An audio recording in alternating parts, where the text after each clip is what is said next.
In this installment, we're going to be going over the Monday Night Football matchup here. We have the Las Vegas Raiders going up against the Dallas Cowboys. Let's get into it.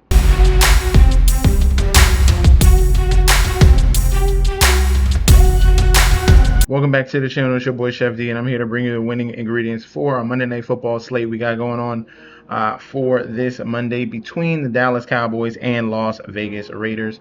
But before we deep dive into that, don't forget to like, comment, and subscribe to the channel. Make sure you follow me on Instagram and Twitter and @ChefD. Don't forget about the TikTok at Chef_D91, and don't forget about that Patreon. Right now, we're at the homepage of the YouTube channel, currently at 10.3 thousand subscribers. This is the road to 20K, and we're well on our way because you guys are showing up each and every single day. If you already subscribed, continue to like and comment. That helps the YouTube algorithm so you can grow to a much broader audience. All right, now for the videos of week 11, had a over 500 day. The first early video we went 3 and 4 with a push, and then the late video we went 3 and 1, and we're waiting on this last game. So we're going to finish over 500 this week. That is the goal, and we're going to continue to bring these critical plays here, breaking down these games and going deep diving into the analysis, going over the injury reports, and finding the edge in each of these games. Okay, so if you want access to the Patreon, you got to click on that link provided down below. You're going to get full access to daily bets, future bets, and access to that group chat that goes off 24/7. In Allegiant Stadium here, Monday Night Football, Las Vegas Raiders 2-7, Dallas Cowboys 3-5-1. Looking at the current odds for this one, we got the Cowboys as road favorites here, on the money line -185. Comeback of the Raiders +154. Total at 50. So we got a juicy total in this one. Spread at 3.5. Okay. Public bet percentage here, and this is where things get ugly. Let's see. Money line, 93% of the bets, 95% of the money on Dallas for the total. 52% of the money coming in on the over, 75% of the money coming in on the over. And for the spread, we have the public, 66% of the bets coming in on Dallas to cover, but the sharps, 60% of the money coming in on the Raiders to cover the 3 in the hook. All right. Looking at the injury report here for this game on Monday, Raiders, we have Aiden O'Connell out. That's the backup QB. Everyone else is fine. Everyone practiced full on Saturday. That's a positive. For the Cowboys, Solomon Thomas, one of their run stuffers, D tackle, he's going to be out. Elijah Clark is questionable. Malik Hooker's questionable, and Perrion Winfrey questionable, another D tackle.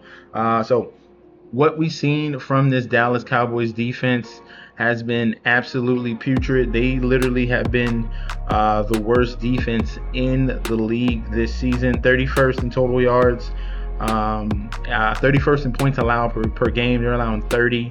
29th and 28th against, respectively, against passing and rushing. So this could be a spot where Geno gets some confidence. This also could be a spot where Ashton Jeanty could turn up as well in this game, because the Dallas Cowboys play mostly zone. All right, when it comes to zone coverage, Geno Smith tends to target the tight ends. So that's going to be Brock Bowers. Expect a big game from him, and Michael Mayer. All right. Not only does those two guys uptick when Geno Smith faces zone, it's also a boost to Ashton Jeanty in his receiving game. All right. So now if you got all that going there, that leaves the rushing game open as well. And I think that the Raiders do look really good offensively going up against this particular defense. And then on the other side, I get it, the Cowboys are super efficient. Great offense. I mean, that's what we expected every time. We expected that against Arizona. They wind up losing. We expected that against Carolina. They wind up losing. Luckily against Washington defense is just as bad, and the Jets defense is just as bad. Raiders defense is actually mediocre. All right, they stopped the run, and they're in the middle of the pack, giving up in passing yards allowed. They're not that bad. All right, they've been into all these games besides the Kansas City Chiefs and the Colts. All right, 2 elite teams. Denver, they kept that super tight, only lost by 3. They should have won against Jacksonville. And then Tennessee, they beat Tennessee. All right, so trusting this Dallas Cowboys defense with more than a field goal is absolutely insane. It's literally the same breakdown where I talked about the Steelers and the Bengals. they gave the line as 5.5 with the Steelers at home. Yeah, it should be 5.5. That you cannot trust that defense. You can't trust the Bengals defense, and you dang sure cannot trust the Dallas Cowboys defense. I can only see this game one way, and that's taking the Raiders. You taking the Cowboys? Don't even waste your time on the money line. It's either are they going to cover or not. And I think they're not going to cover. Give me the Raiders at home. I got some insider information as well about them partying this weekend, so that's another thing. Like multiple nights of partying.